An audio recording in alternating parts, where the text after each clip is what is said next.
आशा करता हूं आप सब बहुत अच्छे होंगे। मेरा नाम है सिद्धांत अग्निहोत्री। स्टडी ग्लोस पे आपका बहुत बहुत स्वागत है। हैप्पी सितंबर। 1 सितंबर है दोस्तों। हम बहुत कुछ करने वाले हैं इस महीने में, काफी सरप्राइजेस हैं। सबसे पहले तो यार आप चैनल को सब्सक्राइब करो। ग्रोथ रुक गई है, अब हमको वापस ग्रोथ लेके आनी है। आपको पता ही है पिछले एक हफ्ते से लगातार मैं यूट्यूब पे बहुत ज्यादा एक्टिव हूं। बहुत शानदार लेक्चर्स लेके आ रहा हूं। अब हम लेक्चर शानदार ही लेंगे। तो ये जो लेक्चर है इंडियन एक्सप्रेस का, बहुत ही शानदार आर्टिकल है कि जीडीपी को पढ़े कैसे। देखिए Q1 के रिजल्ट आ गए हैं। Q1 ताली बजाओ। कमाल का प्रोडक्शन, कमाल का 20.1% प्रदर्शन है, प्रोडक्शन है भारत का। जीडीपी जो है, देखिए जीडीपी एकमात्र पैमाना नहीं इकोनॉमी का, लेकिन यस जीडीपी से मोटे मोटे तौर पे आपको पता लग जाता है। अभी हम बात करेंगे, जीडीपी को पूरा खोलेंगे कि हमारी इकोनॉमी चल कैसी रही है। भारत की लगभग 2.90 ट्रिलियन की इकोनॉमी है, 3 लाख करोड़ की लगभग इकोनॉमी है। तो जीडीपी उसमें बहुत इंपॉर्टेंट रोल प्ले करती है। अब दोस्तों 2019 से स्लो डाउन आना शुरू हुआ। मारुति से स्लो डाउन आया। मारुति की सेल्स ऐसी है ना कि अगर आपको देखना कि इकोनॉमी कैसा कर रही है तो मारुति की आप सेल देख लो। अगर वो नीचे जा रही है यानी कि स्लो डाउन है। ऑटोमोबाइल सेक्टर से स्लो डाउन आया। उसके बाद हम ये देखते हैं कि अभी मार्च में पिछले साल जब कोविड आया तो हमारी कमर तोड़ के रख दी। तो हम बात करेंगे दोस्तों बहुत अच्छे से कि पहली बात तो जीडीपी के डेटा को रीड कैसे किया जाता है, जीडीपी और जीवीए क्या होता है, अभी जो आंकड़े आए वो कितने ज्यादा इंपॉर्टेंट है, और क्या भारत की V shape economy, V shape recovery हो रही है। हम सारी चीजों को देखेंगे। तो सबसे पहले तो आप चैनल को सब्सक्राइब कर दो, ठीक है। हमको ग्रोथ वापस से बढ़ानी है, रिस्क नहीं ले सकते। तो प्लीज आप अप्लाई करिए, इंस्टा पे हमसे जुड़िए। अच्छा, आपसे सारी पीपीटी जो है, मैंने बताया ना सितंबर से काफी कुछ चेंजेस होंगे चैनल पे। तो जो पीपीटीज हैं आपको सारी की सारी टेलीग्राम चैनल पे मिल जाएगी। हमारे टेलीग्राम चैनल को अभी इसी वक्त ज्वाइन करें। डिस्क्रिप्शन कमेंट बॉक्स में लिंक दिया है। साथ ही साथ बहुत सारी नई सीरीज में लेके आ रहा हूं, नए कोर्सेज। और इस महीने टीचर्स डे पे हम सबसे बड़ा डिस्काउंट देने वाले हैं। साल का इतना बड़ा डिस्काउंट, लगभग कोर्सेज फ्री ही हो जाएंगे। तो उसके लिए आपको वेट करना पड़ेगा। तो ये सब है। अब देखो, ये है हमारे क्वार्टर्स के आंकड़े। हम एक एक चीज धीमे धीमे से समझते हैं। लंबा होगा लेक्चर। हम अपने पूरे फाइनेंशियल ईयर को, जो कि कब शुरू होता है 1 अप्रैल, खत्म कब होता है 31 मार्च, ठीक, इसको हम 4 क्वार्टर्स में डिवाइड करते हैं। 4 क्वार्टर्स में डिवाइड करते हैं। 3 महीना 3 महीना 3 महीना 3 महीना, ये पूरा इक्वल टू 12 महीना, मतलब 1 साल हो गया। इसको कहते हैं Q1। Q1 क्योंकि हमारा फाइनेंशियल ईयर कब से शुरू हो रहा है 1 अप्रैल से, तो अप्रैल से 3 महीना जोड़िए, अप्रैल मई जून, मई से अप्रैल से जून तक। Q2 ये, इसके बाद जुलाई से लेकर सितंबर तक। Q3 3 महीना, अक्टूबर से लेकर दिसंबर तक। देन Q4 जनवरी से लेकर मार्च तक। क्वार्टर वाइज हमारा ग्रोथ रेट आता है, और फिर उसके बाद हम इसको सम अप करके टोटल ग्रोथ रेट निकालते हैं। समझ रहे हो? तो हमारा ग्रोथ रेट आप देखिए, Q3 ये स्लो डाउन तो आने ही लगा था ना। Q3 में 3.3% जीडीपी थी, Q4 में 3%। अब आप देखिए पिछले साल, ये 2020 की बात है। अब अगर आप देखेंगे कि पिछले साल क्या हालात थे, बुरे हालात थे दोस्तों। क्योंकि देखिए ये तो एस्टिमेशन था, ये एस्टिमेशन है, लेकिन अगर पिछले साल इसी समय -23.3% धड़ाम से जीडीपी हमारी गिरी थी, इतना ज्यादा, ठीक है। तो वो जो हुआ ना, उससे हम उबर ही नहीं पाए। देन उसके बाद ये आप देखिए Q2 इसी साल, पिछले साल यही क्वार्टर के, पहले क्वार्टर के रिजल्ट। आप तो बोल रहे हैं कि अप्रैल मई जून, लेकिन रिजल्ट तो 31 अगस्त को आए हैं।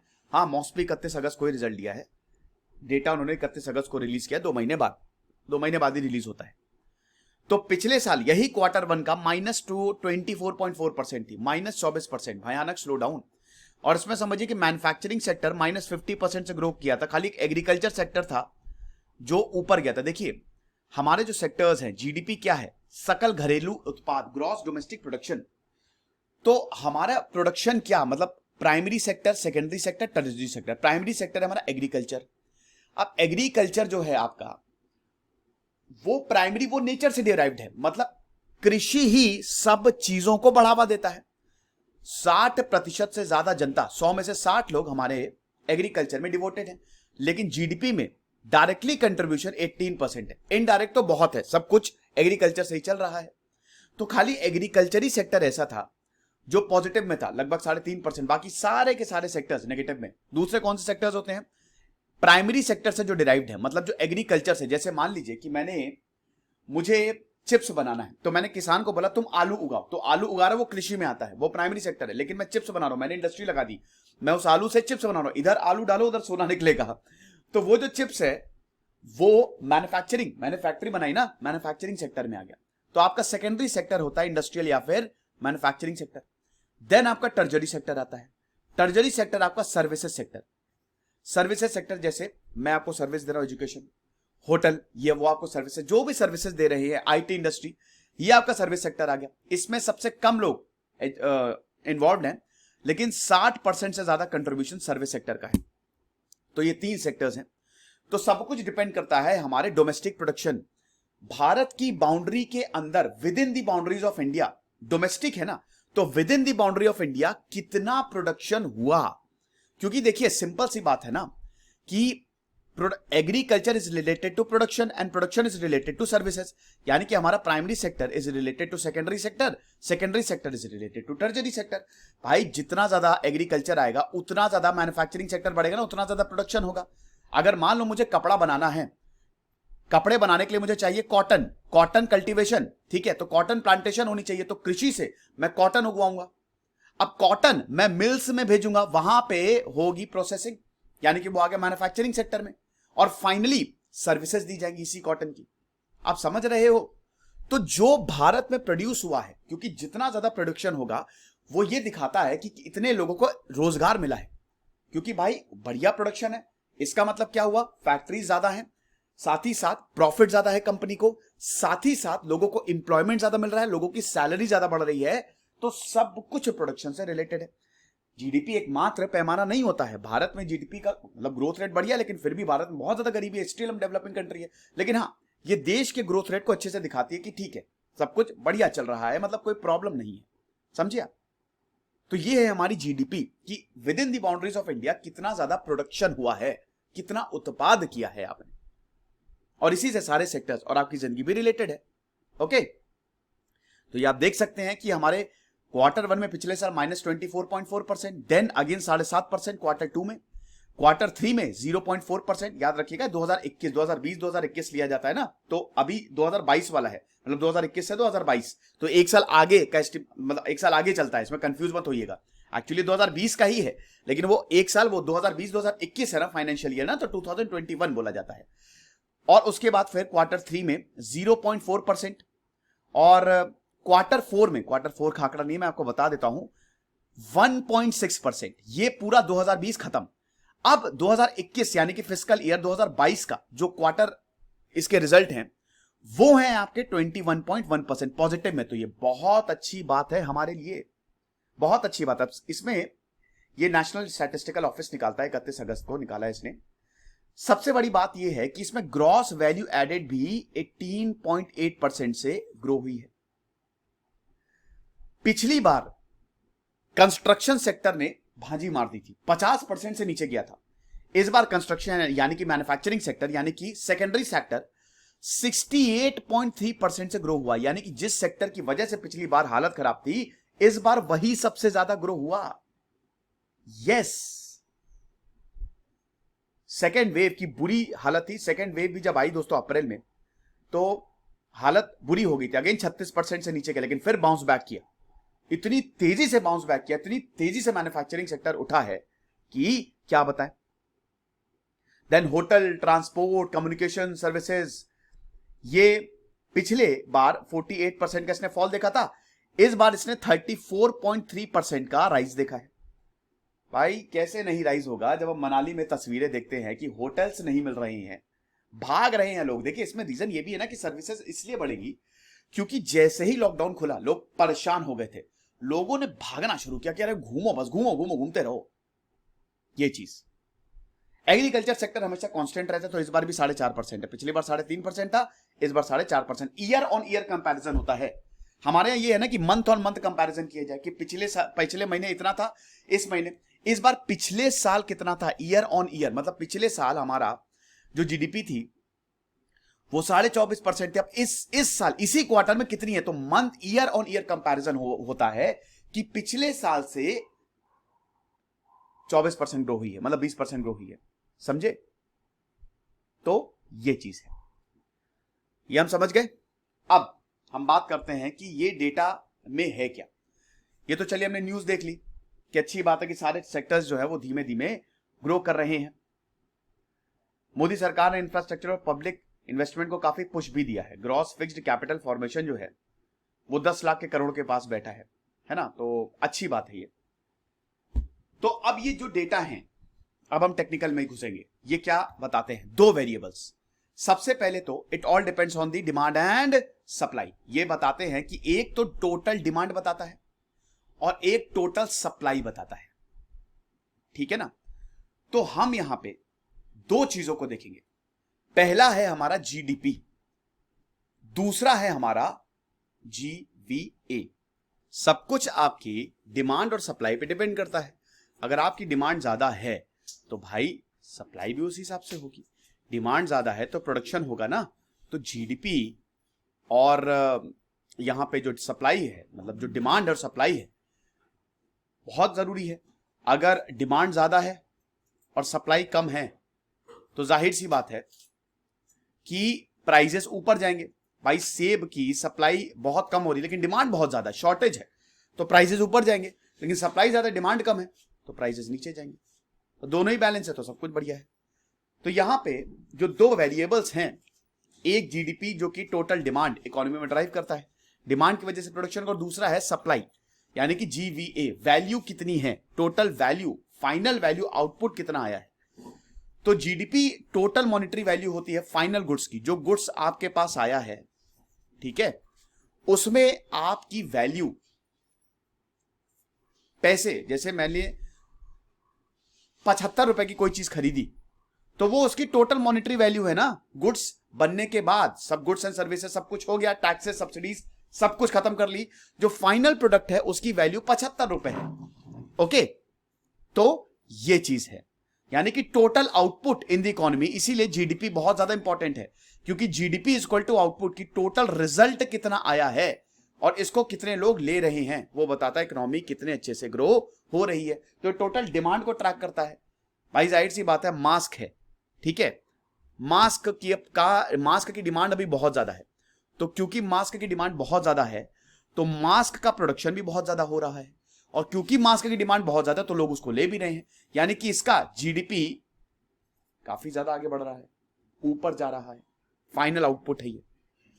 दूसरा है आपका जीवीए, जो कि सप्लाई साइड है। जीवीए होता है ग्रॉस वैल्यू एडेड, मतलब कितनी वैल्यू ऐड की गई। आपने कोई प्रोडक्ट बनाया, आपने उसके पैसे लगाए ना, उसमें पैसे लगाए आपने, तो हालांकि आप समझिए कि जीवीए में जो ग्रॉस वैल्यू एडेड है, इसमें जो नेट आउटपुट है, ठीक है, ग्रॉस आउटपुट और नेट आउटपुट को माइनस कर देते हैं, वो आपका वैल्यू देता है। मतलब जो इंटरमीडिएट कंजप्शन हो रहा है, मैं कैसे, अरे आप इतना समझिए कि मतलब जो वैल्यू आपने ऐड की है मनी टर्म्स में, ठीक है, आपने पैसा लगाया ना, पैसा लगाया अपने प्रोडक्ट में, तो कितनी वैल्यू ऐड की है, वो है आपका जीवीए। तो ये टोटल आउटपुट सप्लाई साइड में ट्रैक करता है। जैसे मान लीजिए कि आपके पास डिमांड है, डिमांड किस पे ड्राइव होगी, जीडीपी पे, ठीक है, ये फाइनल गुड है। सप्लाई किस पे होगी, जीवीए पे। अब आप ये समझिए कि आपने कुछ बनाया, आप जैसे मान लीजिए कि जो प्रोडक्ट बनना है, ठीक है, जो डिमांड है वो है एप्पल जूस की, तो आपने एप्पल जूस को बनाना शुरू किया। अब आपने इसमें बहुत कुछ लगाया, आपने अपने पैसे लगाए, ठीक है, तो रुपये आपने लगाए काफी ज्यादा। अब इसमें जो भी आपने, मतलब जो भी आपने पैसे लगाए हैं इस प्रोडक्ट के लिए, उसको माइनस कर दीजिए, ठीक है, मतलब जो भी आपने पैसे लगाए हैं जैसे मान लीजिए कि 100 रुपए लगाए फॉर एग्जाम्पल। अब इस 100 रुपए में आपके काफी इनपुट्स ऐड हुए हैं, आपने काफी रॉ मटेरियल्स, बस उसको माइनस कर दीजिए। वो जो आपने पैसे लगाए ना अपने पास से, मतलब टोटल वैल्यू कितनी है उस प्रोडक्ट की इन टर्म्स ऑफ मनी। ढेर सारे पैसे लगा दिए, 100 में से 80 रुपए आपको लग गए, तो 100 में से 80 रुपए आप माइनस कर दीजिए। जो आपने इनपुट लगाए, जो आपने रॉ मटेरियल लगाया, उसको माइनस कर दीजिए, और टोटल 20 रुपए, यानी 20 रुपए उसकी वैल्यू है। समझे? तो ये सप्लाई साइड में आएगा ना। अब जीडीपी जो है, हम जीवीए को लेंगे ही, क्योंकि सप्लाई के बाद आता है डिमांड। जब तक सप्लाई नहीं होगी तब तक डिमांड कहां से आएगा? डिमांड डिराइव करता है सप्लाई को, हालांकि दोनों एक दूसरे से रिलेटेड है ना। डिमांड होगी तभी तो सप्लाई होगी, डिमांड ही नहीं है तो सप्लाई क्या होगी?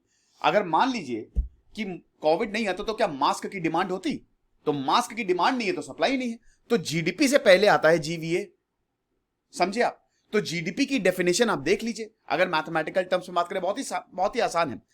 तो ग्रॉस डोमेस्टिक प्रोडक्ट, इसमें जो वैल्यू ऐड की है, जो आपने सप्लाई किया है, जो फाइनल प्रोडक्ट आपने दिया है मुझे नहीं, मतलब दुकान वाले को, प्लस टैक्सेस लगाएगा। भाई किसी को आपने 100 रुपए, ये आपने 100, जैसे मान लो कि इसमें, हाँ इस फॉर्मूले से मैं अच्छे से समझाता हूं। जैसे आपने एप्पल जूस के लिए 100 रुपए लगाए, ठीक है। अब 100 रुपए में आपने अपनी बहुत सारी चीज, अपने इनपुट्स लगाए, अपने रॉ मटेरियल्स लगाए, उसका खर्चा 80 रुपए। तो आप 80 रुपए को माइनस कर दो, तो आपकी टोटल वैल्यू कितनी हुई? 20 रुपए, यानी कि ग्रॉस वैल्यू एडेड 20 रुपए है।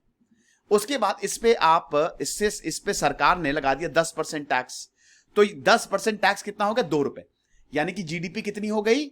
22, GVA plus tax earn by government, तो 22 रुपए, यानी कि इसका टोटल 22 रुपए आया, माइनस सब्सिडी, अनुवृत्तियां जो सरकार दे रही है।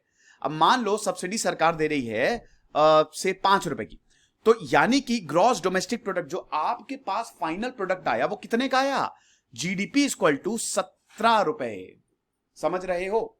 तो ये जो डिमांड है, ये 17 रुपए के एक प्रोडक्ट की डिमांड है। तो अब इसको आप ऐड करते जाओ। इस तरीके से ये हिसाब किताब चलता है। तो डिफरेंस कर दो, बस माइनस कर दो, और आपको चीजें मिल जाएंगी। अब देखो, अगर सरकार टैक्सेस से ज्यादा अर्न कर रही है, ध्यान से देखना, इसी फॉर्मूले से हम चीजें को देखते हैं। टैक्सेस, मान लो इसमें टैक्स ज्यादा है, अब जैसे मान लो कि 20 रुपए का है, अब सरकार 20% टैक्स लगा दे, ठीक है। तो 20% टैक्स कितना हो जाएगा? 20% टैक्स इसका कितना? 4 रुपए हो जाएगा, यानी कि 24 रुपए, ठीक है। 10% टैक्स लगा रही है तो जीडीपी कितनी हो जाएगी? इसका 10% मतलब 22 रुपए, ठीक है। तो 10% अगर सरकार टैक्स लगा रही है तो जीडीपी जो फाइनल प्रोडक्ट है वो 22 रुपए, और अगर 20% टैक्स लगा रही है तो 24 रुपए। तो आप ये देखो कि अगर सरकार टैक्स ज्यादा लगा रही है तो जीडीपी ज्यादा है ना जीवीए से, है कि नहीं?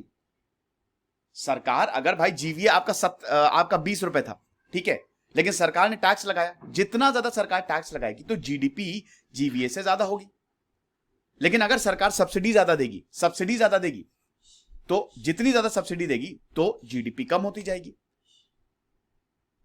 अब इससे पहले हम आगे बढ़े, हमारे शानदार कोर्सेज आते हैं।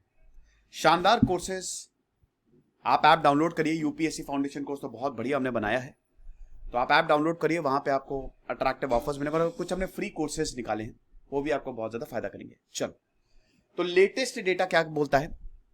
लेटेस्ट डेटा ये बोलता है कि Q1 जो भारत की जीडीपी है वो 20% से ग्रो हुई है, जीवी 18% से ग्रो हुई है। अब बहुत ही ध्यान से समझना मैं क्या बताना चाह रहा हूं।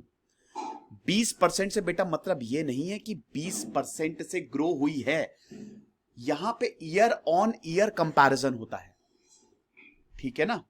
ईयर ऑन ईयर मतलब पिछले साल, याद रखना, ये जीडीपी है हमारी 20.1%, ठीक है। पिछले साल यही जीडीपी थी हमारी -24.4% इसी क्वार्टर की। इसके कंपैरिजन में इस साल 20.1% से ग्रो हुआ है। ईयर ऑन ईयर कंपैरिजन करते हैं, मतलब पिछले साल इतना था, इससे अभी हम 20.1% ज्यादा बढ़े हैं। ये टोटल ग्रोथ रेट नहीं है कि पता चला 20% ग्रोथ रेट हो गई भारत की, नहीं, ये समझो। सेम चीज जीवीए के साथ, जीवीए जो है वो 18.1% से ग्रो हुआ है। यही पिछले साल दोस्तों -18 पे था, तो आप ये समझो कि पिछले साल के बदले इस साल 18% से ग्रो हुआ है। ये कंपेयर करते हैं, जैसे मान लो कि अगर मैं तुमसे बोलूं कि तुम्हारे पास तुमको पिछली बार 1 लाख रुपए का लॉस हुआ, लेकिन इस बार पिछले साल के मुकाबले तुमको 80,000 का प्रॉफिट हुआ, तो बेटा लॉस में तो तुम हो ही ना, यानी कि 20,000 का लॉस तो तुमको है ही है। पिछले साल के मुकाबले तुमको प्रॉफिट हुआ ना, तो पिछले साल के मुकाबले इस साल ये ग्रोथ हुई है। तो ये थोड़ा सा मिसलीड कर देता है लोगों को। ये ईयर ऑन ईयर कंपैरिजन होता है, यही बहुत बड़ी डिबेट है कि मंथ ऑन मंथ कंपैरिजन करो कि पिछले महीने इतना था, इस महीने इतना है। समझे आप? तो बिल्कुल भी इसमें कंफ्यूज मत होना। पिछले साल 22.4% जीवीए जो कॉन्ट्रैक्ट हुई थी, -24.4%।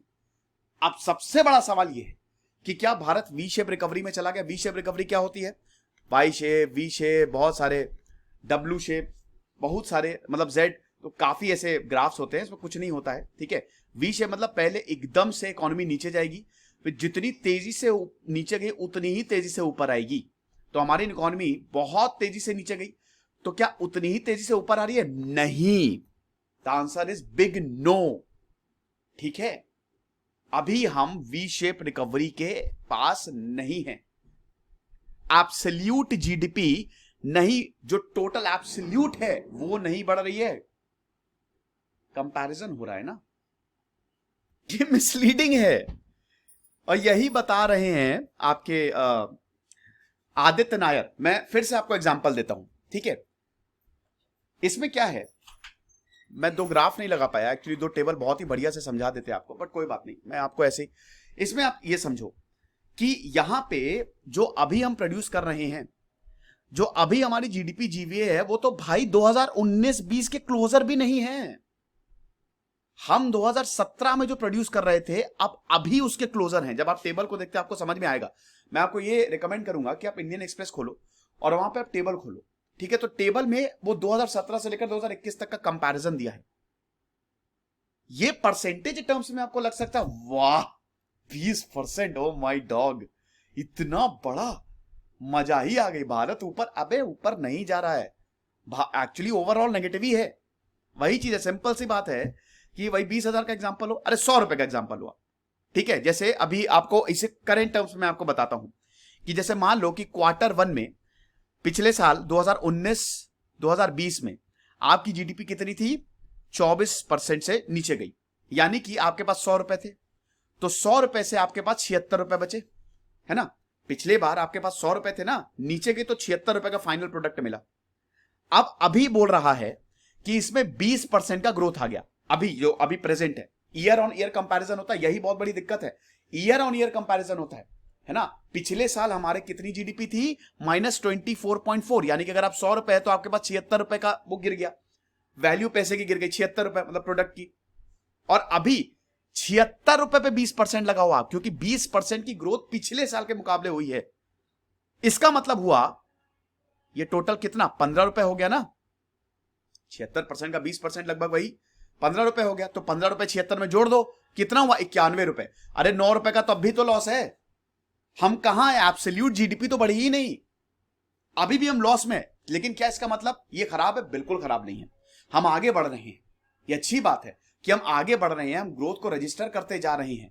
लेकिन यहां पे year on year basis comparison होता है, ये समझो आप। ये लोग समझते नहीं है, और ये एग्जाम में गलती करोगे, इंटरव्यू में गलती करोगे, और भौकाल छापने के काम आएगा। बता देना किसी को कि भाई एक्चुअली में हम नेगेटिव में ही हैं, ये पिछले साल के मुकाबले 20% का राइज हुआ है, समझे। तो ये चीज अब देखिए, इसमें कुछ कर नहीं सकता कोई, यहां पे सरकार को मैं नहीं बोल रहा हूं कुछ भी, लेकिन यहां पे आपको बता रहा हूं कि कैसे जीडीपी डेटा को रीड किया जाता है।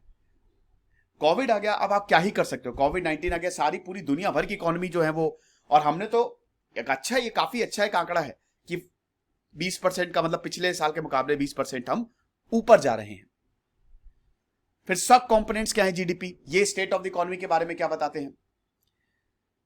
देखिए, जो हमारे 4 इंजन इकोनॉमिक ग्रोथ हैं, हमारे 4 इंजन जो है इकोनॉमिक ग्रोथ के, सबसे पहले कंजम्पशन, जो कि प्राइवेट इंडिविजुअल्स करते हैं, ठीक है। ये डिमांड जो है वो 56% से नीचे गिरी, जिसको private financial consumption expenditure, private लोगों ने कितना कंज्यूम किया दूसरा बिगेस्ट इंजन है इन्वेस्टमेंट। कितना ज्यादा इन्वेस्टमेंट आई, 4 इंजन है, ध्यान रखिएगा। यह भी 32% से नीचे गिरा, जिसको ग्रॉस फिक्स्ड कैपिटल फॉर्मेशन बोलते हैं, GFCF। तीसरा है डिमांड, और चौथा है आपका, अरे यार चौथा तो मैंने लगाया ही नहीं, ठीक है, चौथे को आपको बोलते हैं डिमांड, जिसको गवर्नमेंट फाइनल कंजम्पशन एक्सपेंडिचर बोला जाता है, ठीक है। और चौथा है आपका नेट एक्सपोर्ट्स। तो बेटा ये 4 इंजन हैं, ये जीडीपी के सब कंपोनेंट्स हैं। ये है आपकी जीडीपी, इसका सबसे पहला आपका जो इंजन है, बस कुछ नहीं है, सिंपल आप समझो क्या करना है, कितना तुम कंज्यूम कर रहे हो, सरकार नहीं, तुम प्राइवेट इंडिविजुअल जो हैं, अरे कहां चला गया मेरा, चाहिए रहा, कंजप्शन है। अब इसी कंजम्पशन को बोला जाता है प्राइवेट फाइनल कंजम्पशन एक्सपेंडिचर। ये डिमांड जो है टोटल जीडीपी का आधे से ज्यादा 56%, यानी कि आधी डिमांड जो है जीडीपी की, ये प्राइवेट वाले ही है, यानी कि एक तरीके से देश को प्राइवेट चला रहे हैं। आधे से ज्यादा डिमांड तो प्राइवेट कंजम्पशन से आती है। दूसरा आप इसका जो कंपोनेंट है, ठीक है, वो है इन्वेस्टमेंट। इन्वेस्टमेंट कितना किया, ठीक है, यानी कि जो प्राइवेट सेक्टर बिजनेस है उसने कितनी ज्यादा डिमांड जनरेट की है। ये 32% है, भारत की जीडीपी का ये 32% है, जिसको ग्रॉस फिक्स्ड कैपिटल फॉर्मेशन बोला जाता है। ये सारी चीजों में आपको बिल्कुल भी दिक्कत अब नहीं होने वाली है। तीसरा इंजन है आपका गुड्स एंड सर्विसेज, कि गुड्स एंड सर्विसेज की डिमांड कितनी जनरेट हुई है सरकार द्वारा। ये टोटल जीडीपी का 11% है, जिसको गवर्नमेंट फाइनल कंजप्शन एक्सपेंडिचर बोला जाता है। और आखिरी है आपका नेट एक्सपोर्ट्स। नेट एक्सपोर्ट्स तो सिंपल, जीडीपी को अगर हम देखें तो जीडीपी जैसे देश की 100% है, तो 100% में इसको तोड़ लीजिए, क्या है, सबसे पहले आपका कंजप्शन प्लस इन्वेस्टमेंट प्लस आपका यही ग्रॉस, ये जो डिमांड है, demand generated by the goods and services, यानी कि CIG प्लस नेट एक्सपोर्ट्स। तो ये आपका फॉर्मूला होता है, ये दूसरा फॉर्मूला है CIG NX, ठीक है, तो आप इसको याद कर लीजिए। ये टोटल 100% बताता है। अब इसमें भी हम देख लेते हैं, ये अभी एक एक चीज, ये जो कंजम्पशन है, इन्वेस्टमेंट है, और ये गुड्स एंड सर्विसेज और नेट एक्सपोर्ट्स है, ये अभी भारत के बारे में क्या बताते हैं। प्राइवेट, हम सबसे पहले इसकी बात करेंगे, जो सबसे ज्यादा 50% से आधे से ज्यादा जो डिमांड है वो प्राइवेट इंडिविजुअल्स की है, यही सबसे खतरनाक है। जो अभी डिमांड है, अभी 2021 की डिमांड है, ये 4 साल पहले की डिमांड, 2017 में भी इतनी ही डिमांड थी। यही मोस्ट इंपॉर्टेंट वेरिएबल है और यही हमको चिंता देने वाला है, क्योंकि जब तक प्राइवेट इंडिविजुअल, हम आप डिमांड नहीं करेंगे, डिमांड रुक गई है ना भाई, पैसे हैं नहीं तो डिमांड कहां से आएगी, इकोनॉमी ने हमको तोड़ के रख दिया। तो बिजनेस कहां से इन्वेस्ट करेंगे, डिमांड आप करोगे, आप पैसे दोगे, वही बिजनेस के पास जाएगा। एक फर्म के पास, जैसे मान लो कि मास्क का प्रोडक्शन हो, मास्क की डिमांड ज्यादा है, तो मैं खूब सारा पैसे दे रहा हूं, वो मास्क के वो जो पैसे है वो उसी कंपनी के पास जा रहा है, वो उस कंपनी में और लगा रही है, और मास्क प्रोडक्शन हो रहा है, पैसा आता जा रहा है, डिमांड ही रुक गई है, ये चीज। दूसरा है इन्वेस्टमेंट। अब इन्वेस्टमेंट में भी प्रॉब्लम है। सरकार की स्ट्रैटेजी ये रही है कि हम ग्रोथ को रिवाइव करें, प्राइवेट सेक्टर इन्वेस्टमेंट करे जितना हो सके। सरकार ने टैक्स ब्रेक दिए, इंसेंटिव्स दिए कंपनीज को, लेकिन जब तक अब सबसे इंपॉर्टेंट प्राइवेट कंजम्पशन डिमांड जो है ये नहीं आएगी, तब तक कुछ होने वाला नहीं है, फ्यूचर ग्रोथ में प्रॉब्लम होगी, ये चीज। तो जीवीए क्या बताता है, देखिए जीवीए ये बताता है कि कौन से सेक्टर्स अच्छा कर रहे हैं और कौन से सेक्टर्स बेकार कर रहे हैं, मतलब कौन सा वैल्यू टर्म्स में कौन से सेक्टर बढ़िया कर रहे हैं, कौन से सेक्टर अच्छा नहीं कर रहे हैं। तो अभी अगर जीवीए की बात करें तो Q1 मतलब पिछले साल से तो काफी ज्यादा है। तो अभी एग्रीकल्चर और इलेक्ट्रिसिटी और बाकी यूटिलिटीज जो हैं वो सेक्टर्स काफी अच्छा कर रहे हैं, लेकिन trade, hotel, transport, communication services ये बहुत अच्छा नहीं कर रहे हैं।